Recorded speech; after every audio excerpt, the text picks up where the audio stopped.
Dinasti Fatimiyah berakhir pada tahun 1171 Masehi, setelah berdiri selama 262 tahun sejak 909 Masehi. Selama 3 tahun, Mesir sempat kembali menjadi bagian dari wilayah kekuasaan Abbasiyah. Hingga tahun 1174 Masehi, Salahuddin Al-Ayyubi mendeklarasikan berdirinya dinasti Ayyubiyah. Pada masa pemerintahan Al-Faiz, Kairo benar-benar seperti menganut anarkisme politik. Khalifah benar-benar tidak berdaya. Semua pihak yang memiliki kekuatan merasa berhak atas kekuasaan Mesir dan setiap saat selalu mengincar kursi wazir. Al-Faiz sendiri hanya menjabat sebagai khalifah sampai 1160 Masehi. Ketika itu usianya masih 11 tahun. Selama 6 tahun masa kekhalifahannya, Al-Faiz yang menjadi khalifah sejak usia 5 tahun ini nyaris tidak pernah memerintah. Posisinya kemudian digantikan oleh sepupunya bernama Abu Muhammad Abdullah ibnu Yusuf ibnu Al-Hafiz atau dikenal dengan Al-Adid. Inilah khalifah terakhir dinasti Fatimiyah. Al-Adid lahir pada tahun 1149 Masehi dan menjabat sebagai khalifah pada tahun 1160. Dengan demikian, usianya masih 11 tahun ketika menduduki posisi tersebut. Situasi pada masanya lebih tidak menentu. Peta perebutan posisi wazir makin berkembang luas. Semua kekuatan di Mesir terpecah belah, mulai dari kesatuan militer hingga kekuatan-kekuatan di wilayah-wilayah terkecil. Hingga akhirnya, seorang gubernur dari wilayah utara Mesir bernama adalah Syawar ibnu Mujir al-Sa'di masuk ke Kairo bersama bala tentaranya dan berhasil mengambil alih situasi serta menduduki posisi sebagai wazir dinasti Fatimiyah. Tapi Syawar hanya mampu bertahan selama 9 bulan pada posisinya. Ia dikhianati oleh salah satu jenderalnya bernama Dirgam. Menurut John Mann, komandan pasukan yang bernama Dirgam mengumpulkan 70 orang pejabat kerajaan, kemudian membunuh mereka semua secara kejam dalam sebuah perjamuan. Namun Syawar berhasil lolos dari pembantaian tersebut dan melarikan diri ke Suriah yang ketika itu dipimpin oleh penguasa Seljuk bernama Nuruddin Zangi. Kepada Nuruddin, Syawar memohon pertolongan agar membantunya mengambil alih kembali kedudukannya dari tangan Dirgam. Dan permohonan itu pun diperkenankan. Nuruddin kemudian mengutus salah seorang jenderalnya bernama Asaduddin Syirkuh, yang tidak lain adalah pamannya Salahuddin Al-Ayyubi. Mendapatkan perintah ini, pamannya bersikeras mengajak Salahuddin yang saat itu masih berusia 26 tahun untuk menyertainya dalam misi tersebut. Sebagaimana sejarah mencatat, inilah untuk kali pertama Salahuddin melangkahkan kakinya ke panggung sejarah dunia. Asaduddin Syirkuh bersama bala tentaranya berhasil mengambil alih Mesir dan menguasai situasi sepenuhnya. Syirkuh kemudian mendudukan kembali Syawar sebagai wazir di Mesir. Tapi Syawar meminta lebih. Ia menginginkan Syirkuh untuk segera angkat kaki dari Mesir, karena ia merasa tidak tenang selama Syirkuh masih ada di wilayah tersebut dengan bala tentaranya yang demikian kuat. Mendengar permintaan ini, Syirkuh justru bersikeras tinggal di Mesir dan meminta bagian kekuasaan untuk dirinya. Perdebatan pun terjadi dan akhirnya Syawar pergi meninggalkan Mesir, bertolak ke Eropa. Sebagaimana dulu ia meminta pasukan Saljuk masuk ke Mesir, kini ia meminta pasukan Salib untuk membantunya merebut kekuasaan dari Syirkuh. Dan lagi-lagi permintaannya pun diperkenankan. Maka jadilah Mesir ketika itu sebagai pusat perebutan berbagai jenis kekuatan dunia. Di tengah perebutan supremasi kekuatan dunia tersebut, Al-Adid, khalifah terakhir Fatimiyah itu pun tak ubahnya seperti warga negara biasa yang tidak memiliki kekuatan untuk memutuskan sesuatu.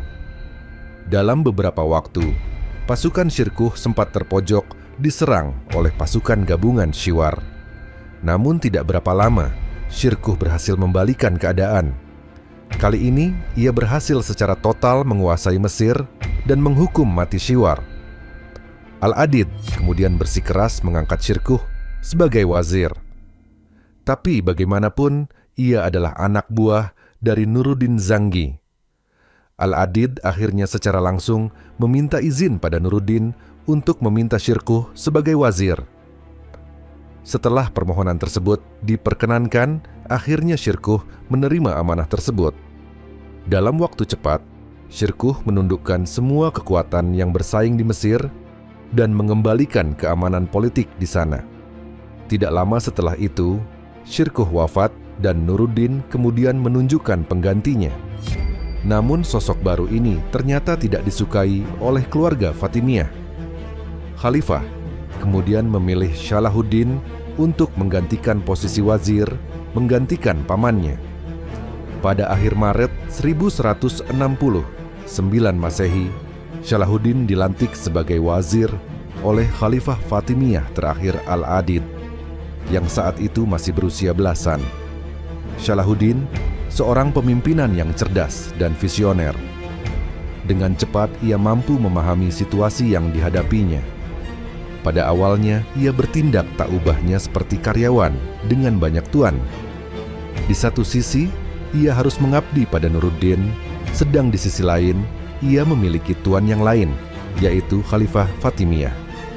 Serta di sisi yang lain lagi, ia juga secara tidak langsung menjalin kesetiaan dengan Khalifah Abbasiyah.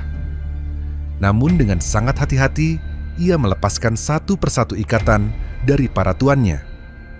Mulai ia memboyong keluarga besarnya, yang secara umum memiliki jabatan di Damaskus, ke Mesir.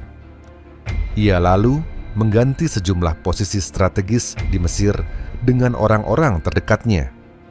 Melalui langkah ini, ia sudah mencapai dua hal.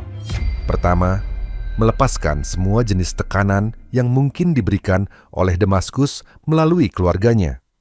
Kedua, secara tidak langsung, ia sudah mencapkan kekuatan politik secara paripurna di Mesir. Dengan kata lain, melalui cara ini, Salahuddin sudah berhasil mengamankan semua potensi tekanan terhadap dirinya dari kedua tuannya, Saljuk dan Fatimiyah. Di Mesir sendiri, Salahuddin mulai merancang ulang skema pemerintahan menurut visi politiknya.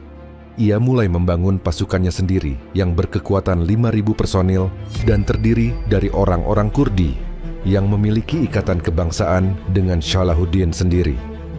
Ia mulai mengimpor para ulama Sunni ke Mesir yang selama ini kental pengaruh Ismailiyah. Ia dirikan universitas yang bermazhab Maliki dan Syafi'i di sana untuk mengimbangi pengaruh Ismailiyah yang sudah ratusan tahun berada di Mesir. Dengan kuda-kuda kekuasaan yang sudah cukup kuat, Salahuddin mulai memperluas areal kekuasaannya ke sekitar Mesir.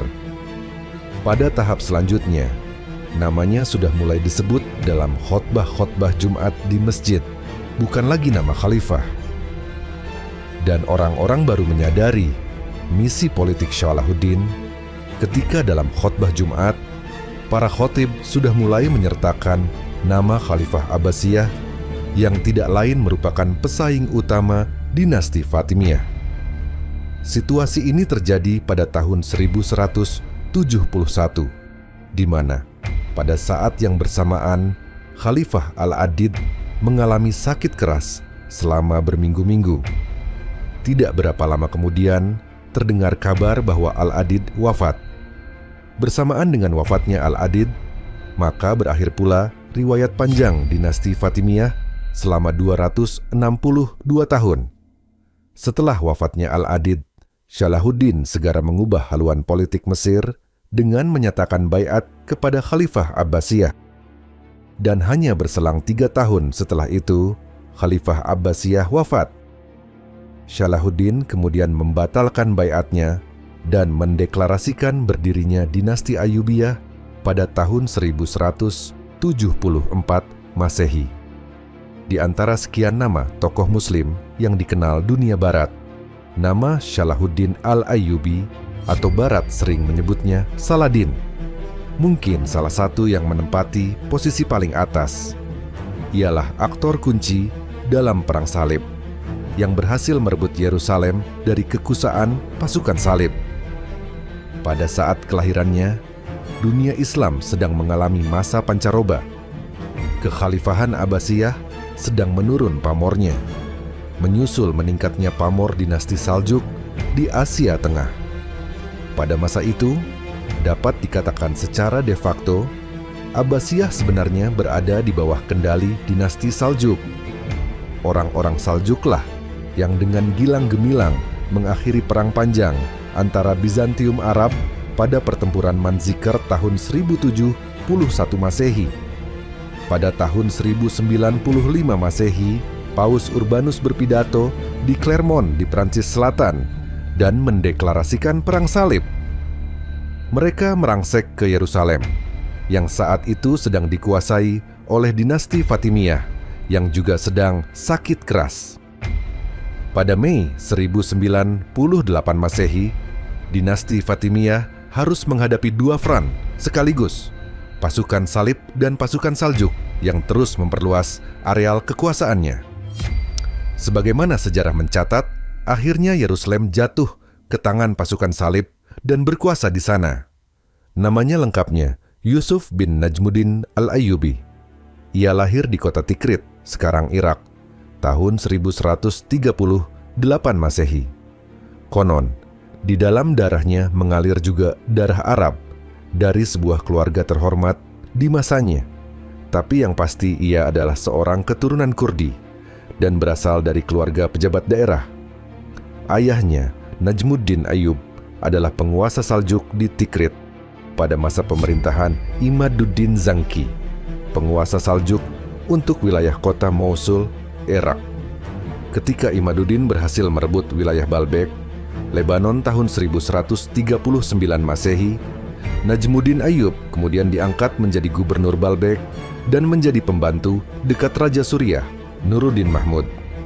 Selama di Baalbek inilah Salahuddin mengisi masa mudanya dengan menekuni teknik perang, strategi, maupun politik. Di samping itu, ia dikenal memiliki pengetahuan yang mumpuni di bidang astronomi dan geometri. Setelah cukup dewasa, Salahuddin melanjutkan pendidikannya di Damaskus untuk mempelajari agama selama 10 tahun dalam lingkungan Istana Nuruddin. Dari tempat inilah Salahuddin memulai karirnya.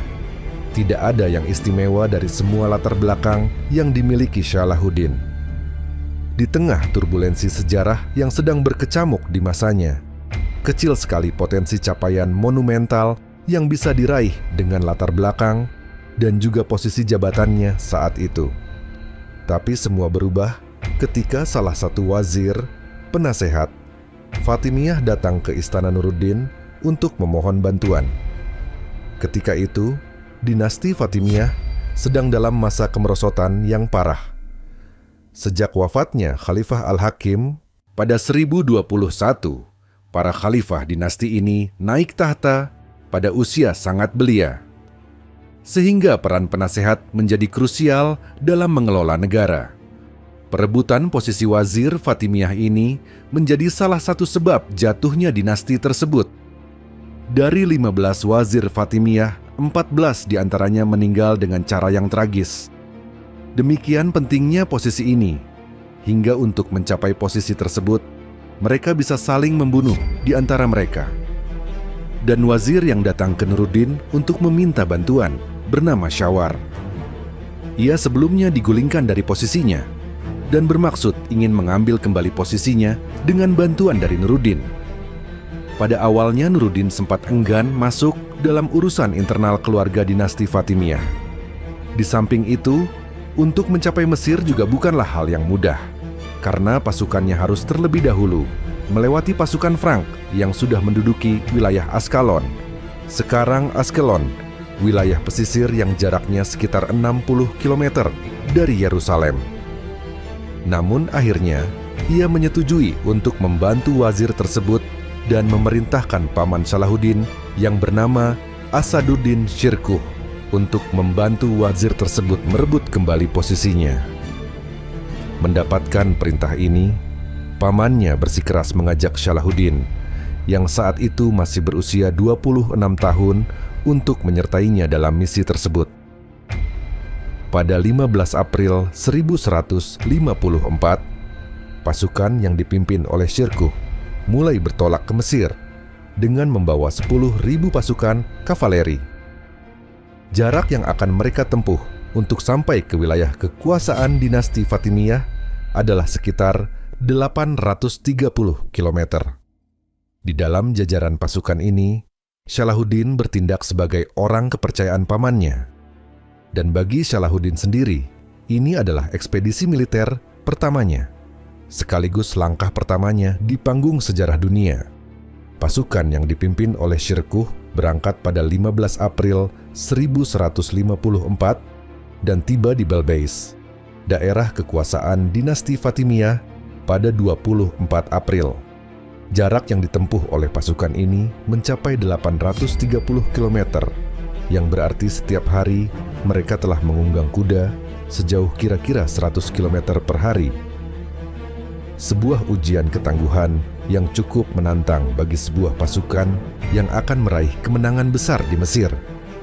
Hanya dalam waktu singkat Belbeis dapat ditaklukkan, dan 4 hari kemudian Kairo sudah berada di bawah kendali pasukan Shirkuh. Tidak ada informasi yang jelas tentang peran strategis Salahuddin dalam ekspedisi pertamanya ini, selain ia menjadi orang kepercayaan pamannya. Setelah berhasil menguasai Mesir, tiba-tiba hal yang tidak diinginkan terjadi.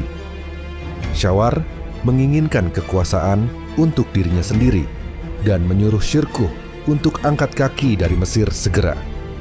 Atas keinginan Shawar ini, Shirkuh menolak dan bersikeras tinggal di Mesir dan menguasai wilayah tersebut. Adapun Sultan Fatimiyah, yang saat itu masih berusia 13 tahun, tidak berdaya menghadapi situasi konflik yang terjadi di istananya. Merasa tidak memiliki kemampuan menghadapi pasukan Shirkuh, sang wazir akhirnya bertolak ke Eropa. Di sana ia membangun aliansi dengan tentara salib dan mengajak mereka untuk bersama-sama merebut kekuasaan dari Shirkuh, sebagaimana yang dulu ia lakukan saat datang ke istana Nuruddin di Damaskus. Pertempuran pun akhirnya pecah antara pasukan Shirkuh dengan koalisi Shawar dan tentara salib yang berlangsung selama bertahun-tahun. Pertempuran ini berakhir dengan kemenangan pasukan Shirkuh. Shawar akhirnya dieksekusi dan pasukan salib kembali dengan kekalahan. Praktis setelah itu, Mesir berada di bawah kekuasaan paman Salahuddin, sekaligus bertindak sebagai wazir dinasti Fatimiyah. Khalifah dan keluarga kerajaan sendiri tetap diizinkan pada posisinya, di bawah pengamanan Shirkuh. Tidak lama setelah itu, Shirkuh wafat dan Nuruddin kemudian menunjukkan penggantinya. Namun sosok baru ini ternyata tidak disukai oleh keluarga Fatimiyah. Khalifah kemudian memilih Salahuddin untuk menggantikan posisi wazir, menggantikan pamannya. Pada akhir Maret 1169 Masehi, Salahuddin dilantik sebagai wazir oleh Khalifah Fatimiyah terakhir Al-Adid, yang saat itu masih berusia belasan. Segera setelah dilantik, Salahuddin langsung menghadapi berbagai persoalan internal Mesir yang begitu kompleks. Mulai dari perebutan jabatan sebagai wazir, pemberontakan rakyat, hingga ancaman tentara salib. Hebatnya, di sisi yang lain, Salahuddin saat itu juga bekerja untuk dua majikan sekaligus, yaitu Al-Adid Khalifah Fatimiyah dan Nuruddin Sultan Turki, ditambah lagi satu majian tidak langsung, yaitu Khalifah dinasti Abbasiyah. Semua situasi ini memang sebuah ujian kepemimpinan yang sangat berat bagi Salahuddin. Namun secara meyakinkan, satu persatu masalah-masalah ini dapat dihadapinya. Hanya beberapa hari setelah dilantik, beberapa upaya pembunuhan sudah mulai dialaminya.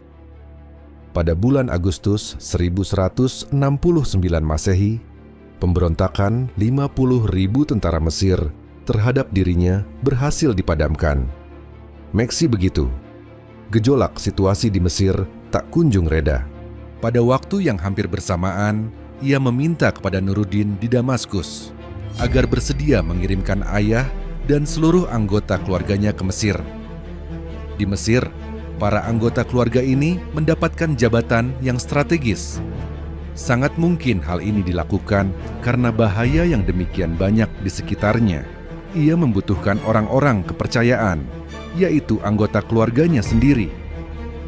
Setelah percaya diri dikelilingi oleh anggota keluarganya, Salahuddin semakin kokoh yang puncak pimpinan Mesir, dan pembangunan pun dimulai. Ia mulai membangun pasukannya sendiri yang berkekuatan 5.000 personil dan terdiri dari orang-orang Kurdi yang memiliki ikatan kebangsaan dengan Salahuddin sendiri. Ia mulai mengimpor para ulama Sunni ke Mesir yang selama ini kental pengaruh Syiah. Ia dirikan universitas yang bermazhab Maliki dan Syafi'i di sana untuk mengimbangi pengaruh Syiah Ismailiyah yang sudah ratusan tahun berada di Mesir. Dengan kuda-kuda kekuasaan yang sudah cukup kuat, Salahuddin mulai memperluas areal kekuasaannya ke sekitar Mesir. Titik balik kekuasaan Salahuddin di Mesir yang dicatat oleh para sejarawan berlangsung secara politik. Dalam khutbah Jumat, ia mulai memerintahkan untuk membaca doa khusus bagi Khalifah Abbasiyah di Baghdad, yang notabene adalah saingan dinasti Fatimiyah. Peristiwa ini banyak dianggap sebagai munculnya ambisi kekuasaan dalam diri Salahuddin setelah serangkaian keberhasilan yang dilakukannya terhadap kemajuan Mesir. Pada saat yang sama, kondisi Khalifah Fatimiyah sedang sangat mengkhawatirkan. Selama berminggu-minggu, ia sakit keras dan tidak bisa bangun dari tempat tidurnya. Pada tahun 1171, Khalifah Fatimiyah Al-Adid wafat. Banyak rumor di masyarakat tentang kematian khalifah ini. Ada yang menduga ia bunuh oleh Salahuddin, namun ini sangat lemah buktinya. Setelah kematian Khalifah Fatimiyah, Salahuddin mendeklarasikan dirinya sebagai penguasa Mesir. Dan dengan demikian, berakhirlah kekuasaan dinasti Fatimiyah yang sudah usia sekitar 250 tahun tersebut. Salahuddin mendeklarasikan Mesir sebagai negara yang merdeka dari Damaskus dan berbayat langsung dengan Abbasiyah. Namun 3 tahun kemudian, atau tahun 1174 Masehi, tersiar kabar bahwa Khalifah Abbasiyah wafat. Kondisi ini membuka jalan yang lebar di hadapan Salahuddin untuk mendeklarasikan dirinya sebagai khalifah dari sebuah negeri yang merdeka. Dengan bala tentara yang sudah cukup kuat dan kesuksesan pembangunan yang luar biasa di Mesir, di tahun yang sama ia mendeklarasikan dirinya sebagai khalifah, yang sekaligus menandai lahirnya dinasti Ayyubiyah.